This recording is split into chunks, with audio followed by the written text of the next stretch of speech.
పక్కనే ఉన్నటువంటి గుల్బర్గా మనకు ముఖ్య అతిథిగా విచ్చేసినటువంటి ఉమేష్ జాదవ్ గారిని మాట్లాడాల్సిందిగా మనం చేస్తున్నాం. కొనసాగించాల్సిందిగా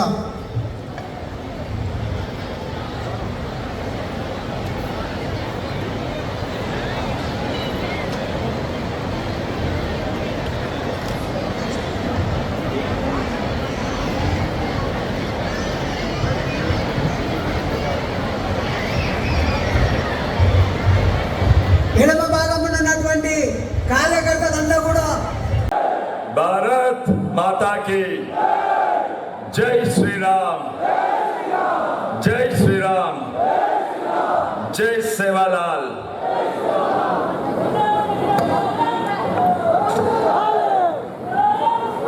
ఇప్పుడే మన నరేంద్ర మోడీ గారి కుడి భుజం అపర చాణక్యుడు, the iron man of India దేవుడు ఇప్పుడే హెలికాప్టర్ దిగినారు. వేదిక మీద ఉన్న గౌరవ పెద్దలందరికీ, మన మోర్చా అధ్యక్షులు, ప్రతి యువ మోర్చా, మహిళా మోర్చా, ఎస్సీ మోర్చా, ఎస్టీ మోర్చా, మోర్చాలందరికీ, ముఖ్యంగా ఇక్కడున్న వికారాబాద్, పరిగి, తాండూర్, చేవెళ్ళ మిత్రులందరికీ, యువకులందరికీ నమస్కారం. అటు చైనా, పాకిస్తాన్ ఉగ్రవాదం నుంచి దేశాన్ని కాపాడుతుండు, ఇటు బియ్యం ఇచ్చి పేదలను ఆదుకుంటుండు, అటు ధర్మాన్ని రక్షిస్తుండు ఏకైక వ్యక్తి నరేంద్ర మోడీ. పొద్దుగాల 4 గంటలకు లేస్తాడు, సూర్య నమస్కారం పెట్టి పూజ చేస్తాడు, పనిచేసి రాత్రి 12 గంటలకు పని, మళ్ళీ పొద్దుగాల 4 గంటలకు లేచి పనిచేస్తాడు. ఎవరి కొరకు చేస్తుండు? ఆయన కుటుంబం కొరకా? ఆయన కుటుంబం కొరకా? ఎవరి కొరకు చేస్తుండు?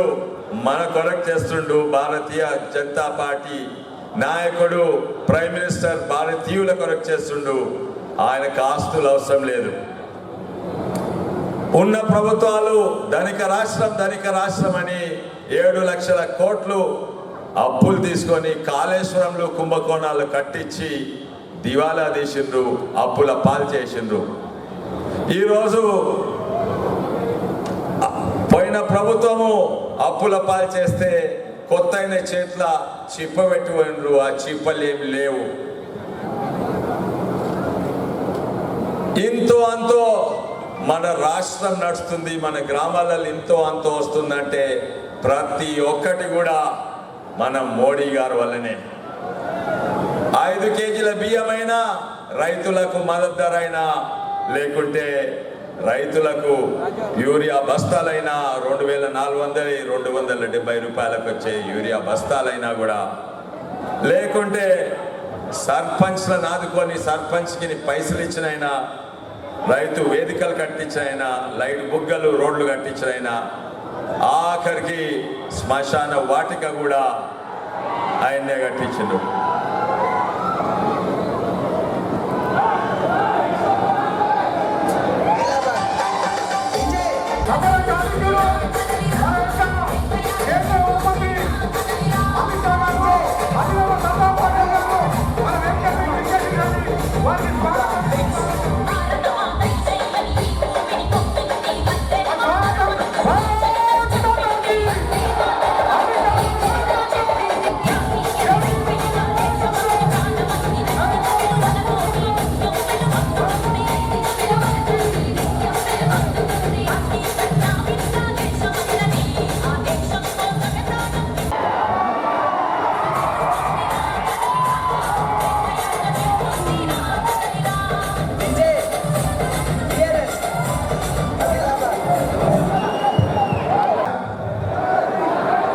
क्या हो गया चेवेल्ले वालों की आवाज को?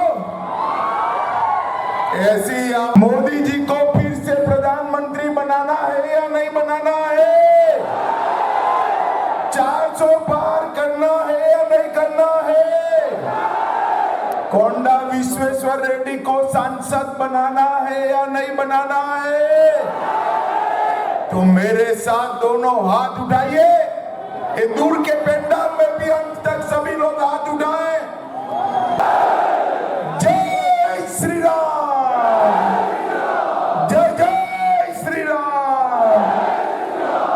मंच पर उपस्थित डॉक्टर उमेश यादव जी, हमारे गुलबर्गा के सांसद bakery Janardan Reddy ji, AVN Reddy ji, M Shashidhar Reddy ji, के एम रत्नम जी, एन मल्ला रेड्डी जी, के माधव रेड्डी जी, बोक्का नरसिम्हा रेड्डी जी, रामा रंगा रेड्डी जी, गुम्मंडी रामचंद्र रेड्डी जी, काशी रेड्डी भास्कर रेड्डी जी, बुनेती मारुति किरण जी, पी नवीन कुमार जी, श्री विट्ठल जी, बहन सुनीता रेड्डी जी, और आज जिनको जिताने की अपील करने के लिए मैं आया हूं, ऐसे मेरे मित्र और भाजपा के सांसद के प्रत्याशी डॉक्टर कोंडा विश्वेश्वर रेड्डी के लिए जोर से ताली बजाइए सभी लोग। और आज चेवल्ला की इस विधान बहनों, माताओं और मेरे जिगर के टुकड़े जैसे युवा मित्रों, आप सभी को नमस्कार। भाइयों बहनों, सबसे पहले चिलपुर बालाजी मंदिर में बैठे हुए भगवान बालाजी को मैं प्रणाम करता हूं। श्री सेवालाल जी महाराज, अम्मापाली मंदिर, उसको भी मैं प्रणाम करता हूं। भाइयों बहनों, मैं जब यहां आया हूं तब स्वतंत्रता सेनानी और प्रदेश के पहले उप मुख्यमंत्री कोंडा वेंकट रंगा रेड्डी जी को याद कर मनपूर्वक श्रद्धांजलि देना चाहता हूं। ये रंगा रेड्डी जिले का नाम उनके नाम से ही रखा गया है और कोंडा वेंकट रंगा रेड्डी जी के परिवार से ही श्री कोंडा विश्वेश्वर रेड्डी आज आ रहे हैं। भाइयों बहनों, मैं अपील करना चाहता हूं कि आप सभी लोग उनको प्रचंड बहुमत से जिताएं। भाइयों बहनों, ये जो चुनाव 2024 का चल रहा है, ये चुनाव दो खेमों में बटा हुआ। एक और एनडीए का खेमा है जो नरेंद्र मोदी के नेतृत्व में आगे बढ़ रहा है, और दूसरी ओर इंडी अलायंस है जो राहुल बाबा के नेतृत्व में आगे बढ़ रहा है। अरे हंसिए मत भाई, राहुल जी बड़े नेता हैं, हंसिए मत।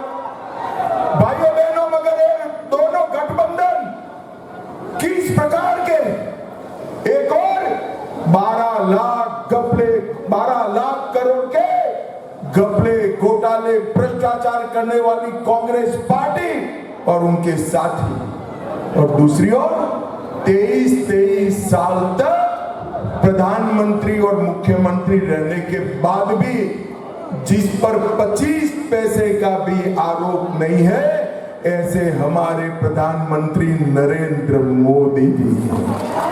एक और, गर्मी थोड़ी बढ़ते ही थाईलैंड और बैंकॉक में छुट्टी मनाने वाले राहुल गांधी, और दूसरी ओर 23 साल तक दीपावली की भी छुट्टी लिए बगैर दीपावली के दिन सरहद पर जवानों के साथ दीपावली मनाने वाला नरेंद्र मोदी है।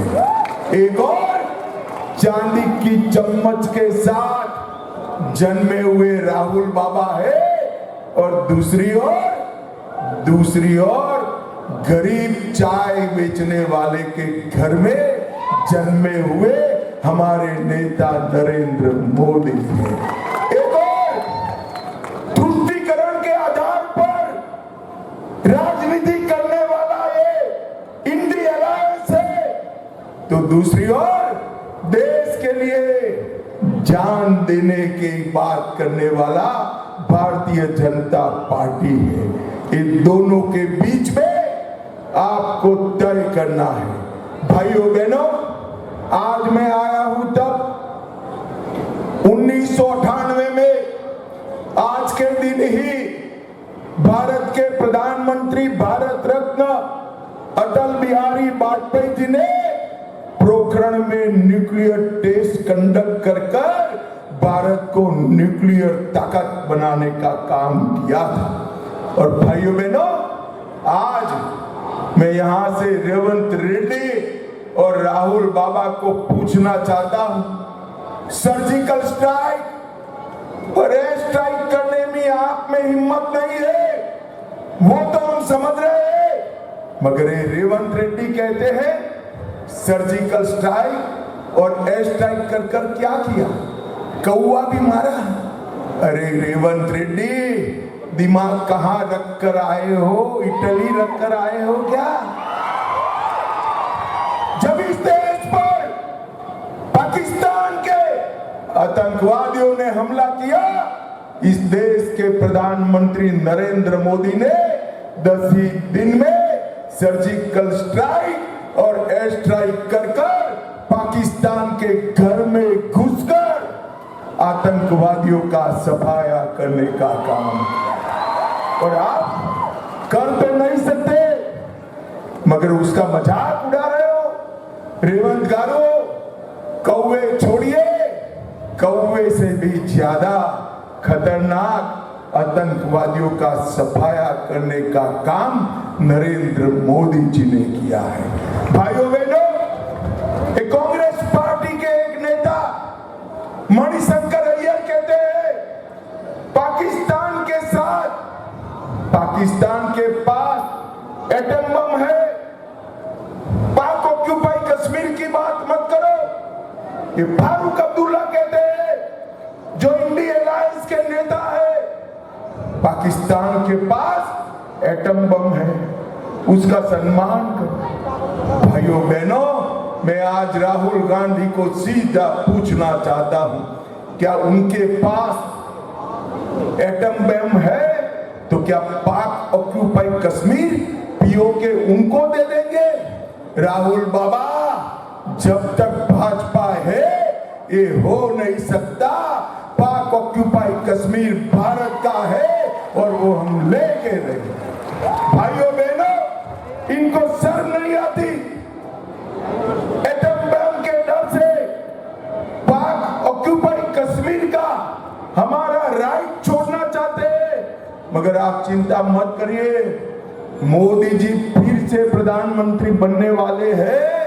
पाकिस्तान की गोली का जवाब तोप के गोले से दिया जाएगा, किसी को डरने की जरूरत नहीं। और भाइयों बहनों, मैं आपको बताना चाहता हूं, आज पूछने आया हूं, तेलंगाना वालों मुझे बताओ, एक कश्मीर जो है हमारा है या नहीं है?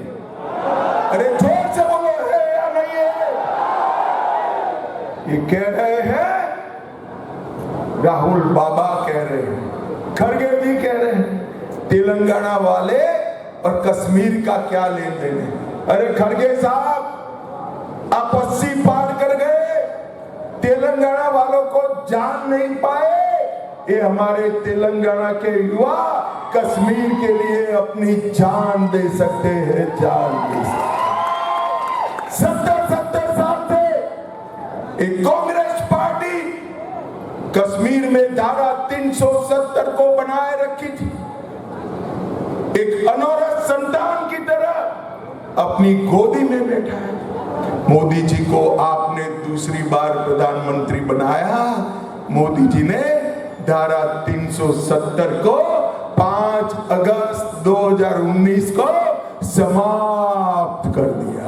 और भाइयों बहनों, न केवल कश्मीर, पूरे देश में आतंकवाद और नक्सलवाद को समाप्त करने का काम हमारे प्रिय प्रधानमंत्री नरेंद्र मोदी जी ने किया है। मैं आप चेवल्ला वालों को पूछना चाहता हूं, प्रधानमंत्री कैसा होना चाहिए?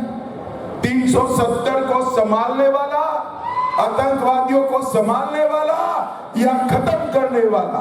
आप जोर से बोलिए, प्रधानमंत्री कैसा होना चाहिए? आतंकवाद समाप्त करने वाला होना चाहिए या नहीं? जोर से बोले, होना चाहिए या नहीं?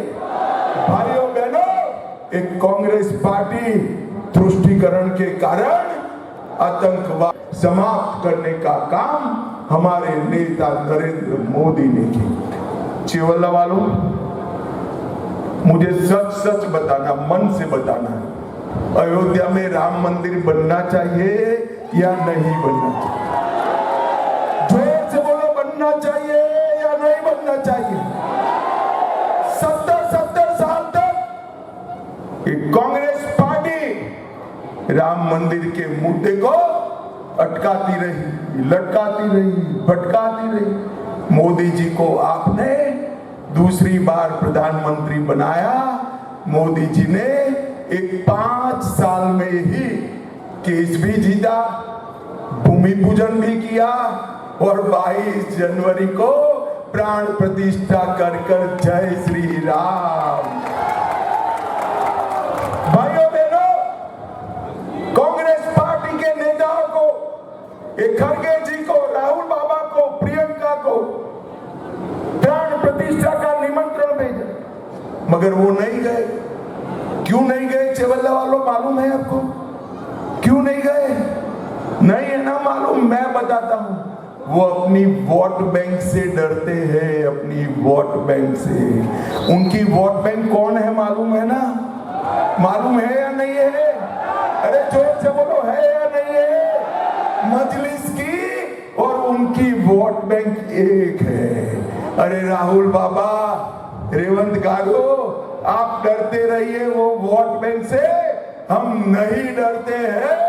नरेंद्र मोदी जी ने न केवल राम मंदिर, काशी विश्वनाथ का मंदिर जो औरंगजेब ने तोड़ा था, नया बनाने का काम किया, महाकाल लोक बनाया और सोमनाथ का मंदिर भी फिर से सोने का बनाने का काम नरेंद्र मोदी जी कर रहे हैं। भाइयों बहनों, एक कांग्रेस पार्टी कभी भी तेलंगाना का विकास नहीं कर सकती।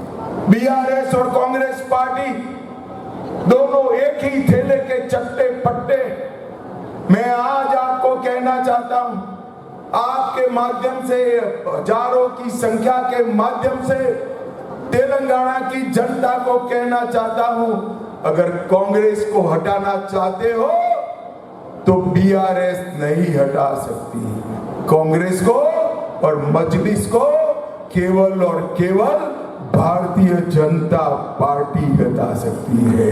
भाइयों बहनों, ये अफवाहें, ये कह रहे हैं मोदी जी को 400 सीटें मिलेगी तो आरक्षण, रिजर्वेशन चला जाए।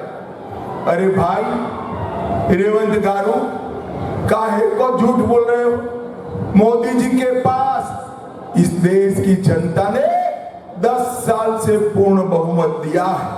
हमने तो कभी रिजर्वेशन नहीं हटाया, मगर मैं आपको पूछना चाहता हूं, आपने ये माइनॉरिटी रिजर्वेशन के नाम से मुसलमानों को जो रिजर्वेशन दिया है, उससे मेरे एससी, एसटी और ओबीसी भाइयों का रिजर्वेशन कटता है। रेवंत गारू, हिम्मत है तो तेलंगाना की जनता को बताओ, क्या आप मुस्लिम रिजर्वेशन समाप्त करोगे क्या? उनको बताना चाहिए या नहीं बताना चाहिए? जोर से बोलो, बताना चाहिए या नहीं बताना चाहिए? वो नहीं बताएंगे, मगर मैं बता देता हूं, आप हमारे रेड्डी साहब को जिता दीजिए, इस मुस्लिम रिजर्वेशन को हम समाप्त करें। भाइयों बहनों, एक झूठ के आधार पर चुनाव जीतना चाहते, मेरे तेलंगाना के वीडियो को मॉर्फ किया गया, एडिट किया गया और मेरे झूठे वीडियो को प्रसारित किया। रेवंत जी, गलत जगह पे हाथ डाल दिया। भले आदमी करते तो और किसी का करते, अब पुलिस इसकी जांच कर रही है, ये डर रहे हैं।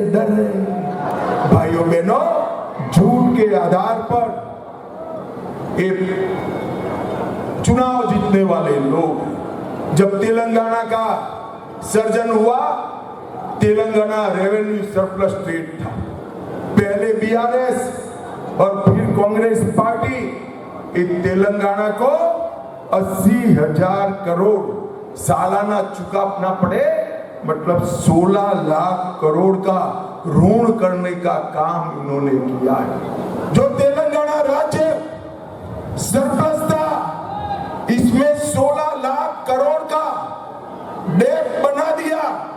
मैं आपको पूछना चाहता हूं चेवल्ला वालों, ये 16 लाख करोड़ में से आपके गांव में कुछ आया है क्या? अरे जोर से बोलो, आया है? जोर से बोलो, आया है? तो ये 16 लाख करोड़ कहां गया? जरा बोलो कहां गया? ये टीआरएस और कांग्रेस वाले तेलंगाना की जनता के 16 लाख करोड़ रुपया चाव। ये तो मोदी जी को धन्यवाद करिए रेवंत गारो कि एफआरबीएम एक्ट के तहत आपको विशेष छूट देकर 9,000 करोड़ रुपया दिया, वरना तेलंगाना की तनख्वाह भी न हो पाती, तनख्वाह भी न हो पाती। भाइयों बहनों, छोटे छोटे गांव को ये म्यूनिसिपालिटी बना रहे हैं और इसमें कोई व्यवस्था नहीं है। ये रेवंत रेड्डी और राहुल बाबा दो इकट्ठा होकर आरआर टैक्स डाले। आरआर टैक्स का मतलब है रेवंत रेड्डी राहुल गांधी टैक्स, और तेलंगाना राज्य को कांग्रेस का एटीएम बना दिए हैं। तेलंगाना की जनता का पैसा हर रोज दिल्ली के खजाने में जा रहा है। भाइयों बहनों, एक कांग्रेस पार्टी, बीआरएस और ओवैसी, ये तीनों तुष्टीकरण की एबीसी है। ए से मतलब है असदुद्दीन ओवैसी, बी से मतलब है बीआरएस और सी से मतलब है कांग्रेस। इन्होंने राम जन्मभूमि, राम नवमी के जुलूस पर प्रतिबंध डाला। मुझे बताओ चेवल्ला वालों, राम नवमी का जुलूस निकलना चाहिए या नहीं निकलना चाहिए? इन्होंने हैदराबाद विमोचन दिन मनाने की ना बोल दी। मुझे बताओ चेवल्ला वालों, हैदराबाद विमोचन दिन मनाना चाहिए या नहीं मनाना चाहिए? ये लोग सीएए का विरोध कर रहे हैं, ये लोग यूसीसी का विरोध कर रहे हैं, ये लोग ट्रिपल तलाक फिर से लाना चाहते हैं। मुझे बताओ, ट्रिपल तलाक जाना चाहिए या नहीं जाना चाहिए? ये एबीसी जो है, ओवैसी, बीआरएस और कांग्रेस, ये ट्रिपल तलाक को वापिस लाना चाहते हैं, मगर ये होगा नहीं। भाइयों बहनों, इस जिले में पलामूरू रंगारेड्डी लिफ्ट इरिगेशन योजना, उसका नाम तो हुआ मगर काम नहीं बना।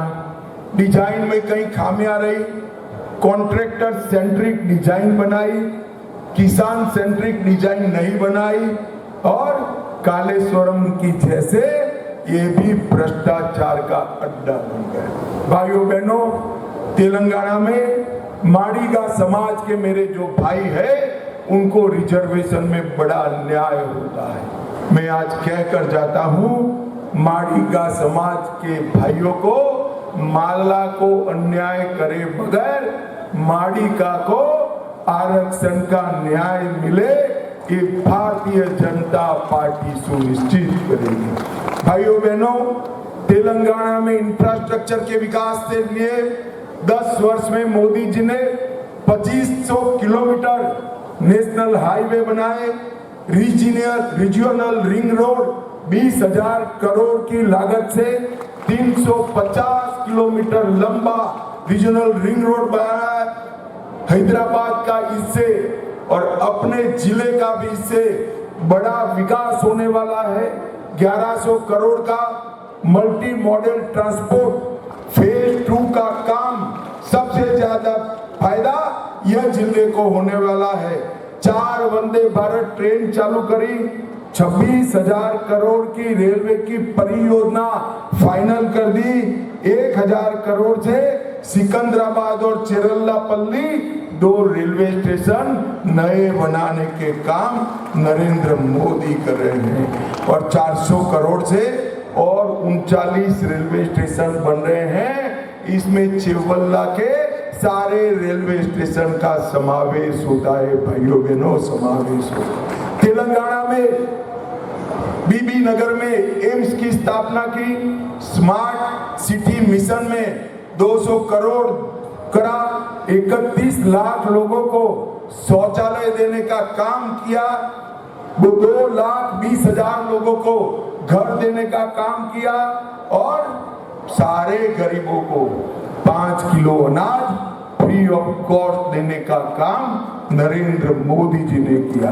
2200 करोड़ से हासन चेरलापल्ली एलपीजी पाइपलाइन शुरू की, 2000 करोड़ से कृष्णापट्टनम हैदराबाद तक पेट्रोलियम पाइपलाइन की आधारशिला रखी और 6300 करोड़ से 300 करोड़ से रामगुंडम फर्टिलाइजर कॉर्पोरेशन लिमिटेड को पुनर्निर्मित किया और इसके साथ साथ हल्दी बोर्ड की स्थापना की, मुलुगु में समक्का सरक्का ट्राइबल यूनिवर्सिटी बनाने का काम किया, प्रसाद योजना के तहत आलमपुर जोगुलंबा देवी, भद्राचलम राम मंदिर, रामप्पा रुद्रेश्वर मंदिर इसको लिया और चिवल्ला में बुलेट ट्रेन का पहला स्टॉप हमारे विकाराबाद में आने वाला है। भाइयों बहनों, आयुष्मान भारत के तहत केवल चिवल्ला में 8 लाख गरीबों को 5 लाख तक का पूरा स्वास्थ्य का खर्चा आज नरेंद्र मोदी उठा रही है। रंगारेड्डी में स्वास्थ्य के लिए ईएसआई अस्पताल बड़ा 500 बेड का शमशाबाद में विकास हो रहा है और 80,000 गरीब माताओं को गैस का सिलेंडर देने का काम नरेंद्र मोदी जी ने किया है। भाइयों बहनों, मैं अंत में इतना ही पूछना चाहता हूं, ऐसा होने वाला नहीं है, मगर 1 मिनट के लिए मान लीजिए, 1 मिनट के लिए कि इंडी अलायंस को बहुमत मिलेगा तो उनका प्रधानमंत्री कौन बनेगा? कोई है? दिखाई पड़ता है? चलो ऐसे ने भी एक नाम देकर पूछता हूं, इस शरद पवार जी बन सकते हैं क्या? जोर से बोलना, बन सकते हैं? ममता बनर्जी बन सकती है? ये स्टालिन जी बन सकते हैं? उद्धव ठाकरे बन सकते हैं? अब हंसना मत, जरा भी हंसना मत। राहुल बाबा बन सकते हैं क्या? अरे फिर हंस पड़े यार आप लोग। भाई, इनके पास प्रधानमंत्री का प्रत्याशी ही नहीं है। एक पत्रकार ने उनको पूछा कि आपका प्रधानमंत्री कौन बनेगा, तो इन्होंने कहा 1-1 साल बारी बारी बन लेंगे। देश ऐसे चलता है क्या? चलता है क्या? 1-1 साल के प्रधानमंत्री वालों को मैं पूछना चाहता हूं, कोरोना आया तो भारत को कौन बचाएगा? जवाब दीजिए। कश्मीर और आतंकवादियों को, कश्मीर को मजबूत करना, आतंकवाद को समाप्त करना कौन करेगा? बताओ। G20 आया तो इसका नेतृत्व कौन करेगा वो बताओ। इनके पास कोई प्रधानमंत्री नहीं है। भाइयों बहनों, मोदी जी ने G20 भी किया और चंद्रमा पर चंद्रयान भी भेजा, भारत को दुनिया का 5वें नंबर का अर्थतंत्र बनाया और भारत को आगे अगर कोई ले जा सकता है तो केवल और केवल हमारे नेता नरेंद्र मोदी ले जा सकते हैं। नरेंद्र मोदी। मुझे बताओ चिवल्ला वाले, चिवल्ला वाले मुझे बताओ, आप लोग कमल के निशान पर बटन दबाओगे? जोर से बोलना भैया, दबाओगे? हमारे रेड्डी साहब को जिताओगे? 400 पार कराओगे? तेलंगाना में 10 से ज्यादा सीटों पर कमल खिलाओगे? मोदी जी को फिर से प्रधानमंत्री बनाओगे? तो मेरे साथ दोनों हाथ उठाइए। अंत तक सभी लोग उठाए हाथ, इस पंडाल में भी उठाओ भाई हाथ, विजय के संकल्प की मुट्ठी बींचो और प्रचंड आवाज से बोलो जय श्री राम, जय जय श्री राम, वंदे वंदे भारत माता की, भारत माता